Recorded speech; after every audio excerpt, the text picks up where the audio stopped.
নমস্কাৰ প্ৰিয় দৰ্শক সকলোকে পুনৰ এবাৰ আমাৰ এই চেনেলটোৰ খুবেই এটা গুৰুত্বপূৰ্ণ ভিডিঅ'ৰ মাজলৈ আন্তৰিক স্বাগতম জনাইছো।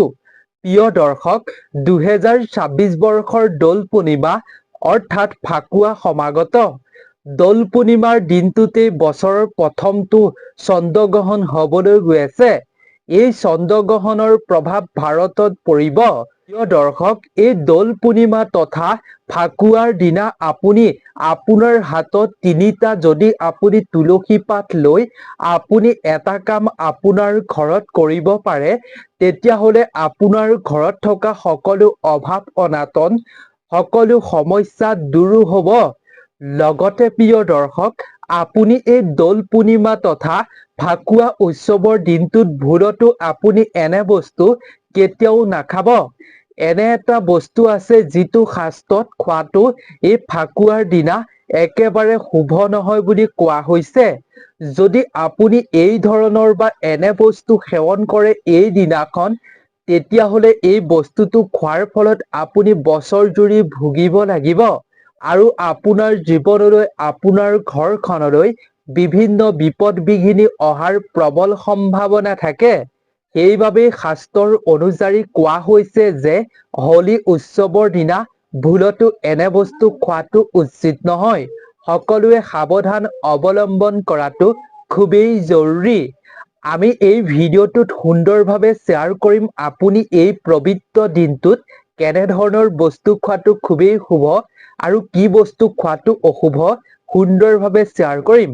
গতিকে আপুনি ভিডিঅ'টো সম্পূৰ্ণকৈ চাই থাকিব। প্ৰিয় দৰ্শক, ফাগুন মাহৰ পূৰ্ণিমাৰ দিনটোত উদযাপন কৰা হোলী উৎসৱক তান্ত্ৰিক পাঠাৰ বাবেও গুৰুত্বপূৰ্ণ বুলি গণ্য কৰা হৈছে শাস্ত্ৰত।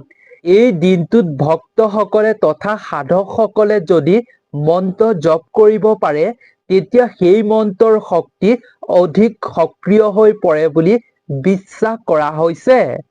এই শুভ দিনটোত আপুনি যদি আপোনাৰ ঘৰতে থকা তুলসী গছৰ পৰা আপুনি কেৱল তিনিটা তুলসী পাত আনি এটা উপায় বা এটা কাম কৰিব পাৰে, তেতিয়া আপুনি বিশ্বাস কৰক আপুনি অৱশ্যেই সুফল লাভ কৰিব। প্ৰিয় দৰ্শক, হোলী উৎসৱে পৃথিৱীৰ পৰা বেয়া শক্তিক ধ্বংস কৰে আৰু ভাল শক্তিক পৃথিৱীলৈ আগমন ঘটায়। বৈষ্ণৱ বিশ্বাস অনুসৰি ফাগুন মাহৰ পূৰ্ণিমা তিথিৰ দিনটোত ভগৱান শ্ৰীকৃষ্ণই গোপীসকলৰ লগত বৃন্দাবনত ৰঙৰ খেলা খেলিছিল। তাৰ পৰাই দৌল উৎসৱ উৎপত্তি হয়। প্ৰিয় দৰ্শক, ভগৱান শ্ৰীকৃষ্ণই গোপীসকলৰ লগত এই দিনটোত ৰঙৰ খেলা কৰাৰ বাবে সেইবাবে এই পূৰ্ণিমাক দৌল পূৰ্ণিমা বুলি গণ্য কৰা হৈছে। প্ৰিয় দৰ্শক, দৌল পূৰ্ণিমাৰ দিনা আপুনি ভগৱান শ্ৰীকৃষ্ণ তথা আপুনি যদি ভগৱান বিষ্ণুৰ প্ৰতিমূৰ্তি স্থাপন কৰি আপোনাৰ ঘৰত পূজা পাতল কৰিব পাৰে, তেতিয়া আপোনাৰ ঘৰৰ পৰা বিভিন্ন সমস্যা দূৰ হ'ব। লগতে প্ৰিয় দৰ্শক, আপুনি এই হোলী উৎসৱৰ দিনা জ্যেষ্ঠজনক অপমান কৰাৰ পৰা বিৰত থকাটো খুবেই মংগলজনক। প্ৰিয় দৰ্শক, এই দিনাখন আপুনি জ্যেষ্ঠজনক অপমান নকৰাকৈ সন্মান জনাইহে আপুনি ৰঙৰ উৎসৱৰ দিনটোত জ্যেষ্ঠজনক ফাকুৱাৰ ৰং লগোৱাটো উচিত। প্ৰিয় দৰ্শক, এই হোলী উৎসৱৰ দিনা পুৰুষ মহিলা সকলোৱে মিলি হাঁহি ধেমালি কৰি ৰঙৰ উৎসৱৰ দিনটোত ৰং সানি আনন্দ কৰে।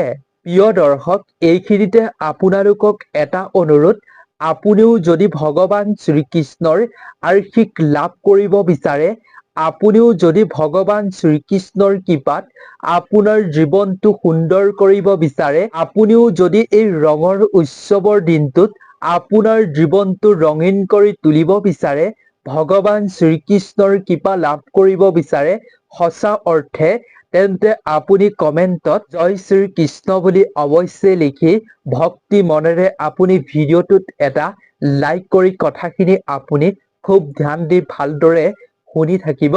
প্ৰিয় দৰ্শক, হোলী উৎসৱৰ দিনা আপোনাৰ ঘৰখন ভালদৰে পৰিষ্কাৰ কৰিব। মুখ্য দুৱাৰখন আপুনি কেতিয়াও লেতেৰা কৰি নাৰাখিব। যদি আপোনাৰ ঘৰৰ মুখ্য দুৱাৰৰ সন্মুখত যিকোনো আৱৰ্জনা আছে, অলাগতিয়াল বস্তু আছে, তেন্তে সেইসমূহ আপুনি দূৰ কৰিব।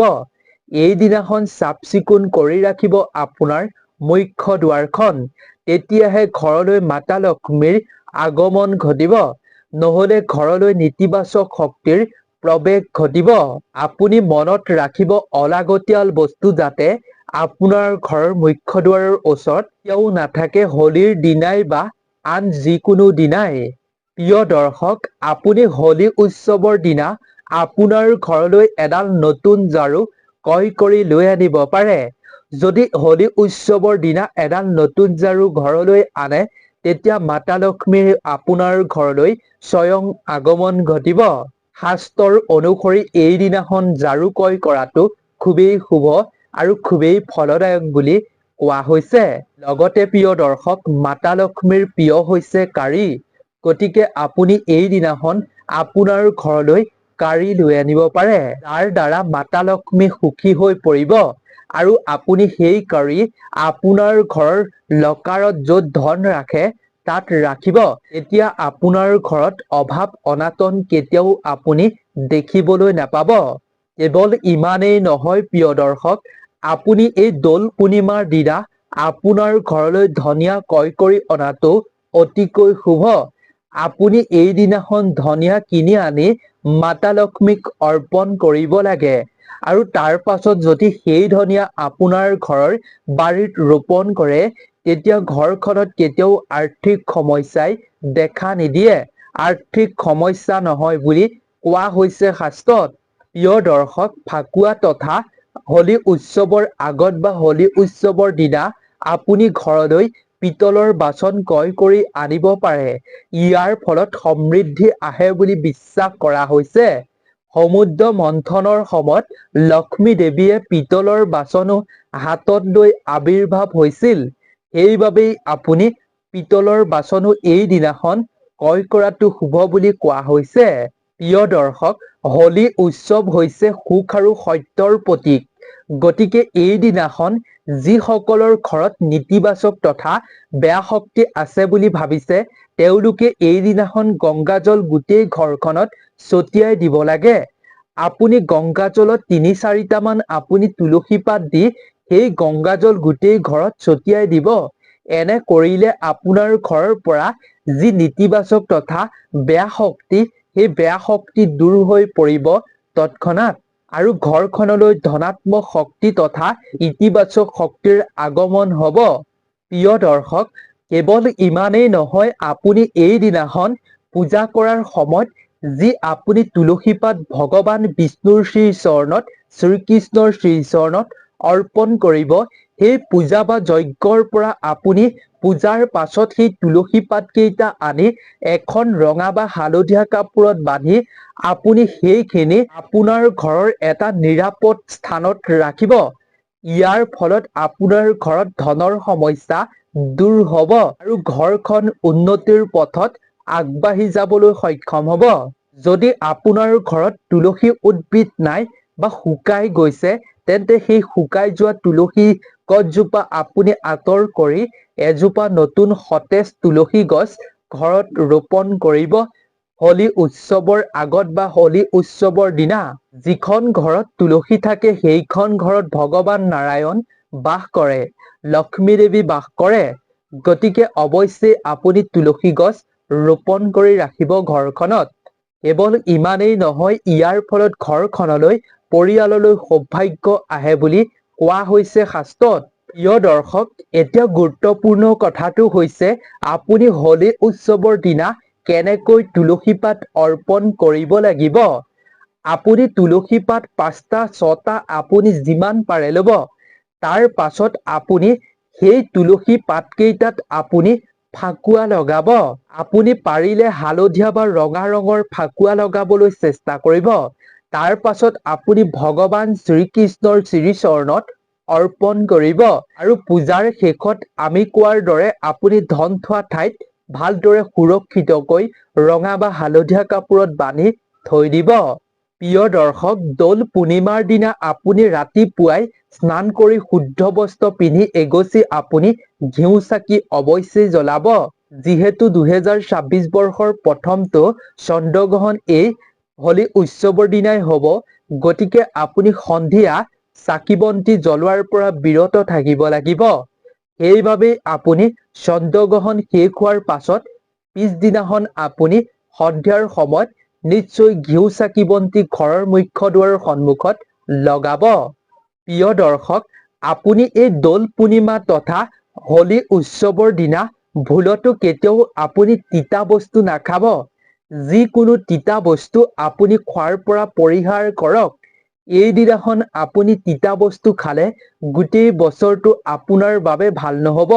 লগতে আপুনি এই দিনাখন খোৱা তিতা বস্তুৱে আপুনি যিকোনো কাম কৰিলে সেই কামটো আপোনাৰ কৰি আমনি লাগিব আৰু ফলস্বৰূপে আপুনি কামটো সম্পূৰ্ণ বা সফল কৰি তুলিব নোৱাৰিব। এইবাবে এই দিনটোত তিতা বস্তু খোৱাৰ পৰা বিৰত থাকিব আৰু ঘৰৰ কাকো খাবলৈ নিদিব। ঘৰলৈ আপুনি এই দিনাখন তিতা বস্তু কেতিয়াও নানিব, যিকোনো ধৰণৰ তিতা বস্তু। আপুনি এই দিনাখন মিঠা বস্তু সেৱন কৰক। মিঠা ভোগ আপুনি প্ৰস্তুত কৰি সেই ভোগ আপুনি সেৱন কৰক আৰু আপুনি শিশুক এই দিনাখন মিঠা বস্তু খুৱাবলৈ চেষ্টা কৰিব। দৌল পূৰ্ণিমাৰ দিনা শিশুসকলক যদি আপুনি মিঠা বস্তু খুৱায় তেতিয়াহ'লে অতি শুভ আৰু অতি ফলদায়ক বুলি গণ্য কৰা হৈছে। লগতে প্ৰিয় দৰ্শক, এই দিনাখন কোনো ধৰণৰ আপুনি তামিক খাদ্য গ্ৰহণ নকৰিব। এই দিনাখন যিহেতু পূৰ্ণগ্ৰাস চন্দ্ৰগ্ৰহণ, গতিকে এই চন্দ্ৰগ্ৰহণ যিহেতু ভাৰতত প্ৰভাৱ পৰিব, সেইবাবে আপুনি এই দিনটোত কোনো ধৰণৰ তামিক খাদ্য গ্ৰহণ নকৰিব। কোনো নিচাজাতীয় বস্তু আপুনি এই দিনাখন গ্ৰহণ নকৰিব। নহ'লে নেতিবাচক শক্তিৰ প্ৰভাৱ, চন্দ্ৰগ্ৰহণৰ কুপ্ৰভাৱ, শনিৰ প্ৰভাৱ আপোনাৰ ওপৰত পৰিব। সেইবাবে ইয়াৰ প্ৰতি সাৱধান অৱলম্বন কৰিব। গতিকে আজিৰ ভিডিঅ'টো ইমানেই আছিল। আশা কৰোঁ ভিডিঅ'টো চাই নিশ্চয় ভাল পালে। যদি ভিডিঅ'টো চাই ভাল পালে তেন্তে আপোনাৰ বন্ধুবৰ্গৰ লগত যিমান পাৰে সিমান শ্বেয়াৰ কৰক, যাতে সকলোৱে কথাখিনি যাতে উপকৃত হ'ব পাৰে। গতিকে নতুন এটা ভিডিঅ'ৰ লগত পুনৰ এবাৰ লগ পাম। আপোনালোক সকলো ভালে থাকক, সুস্থ থাকক, তাৰেই আমিও কামনা কৰিছোঁ। ধন্যবাদ।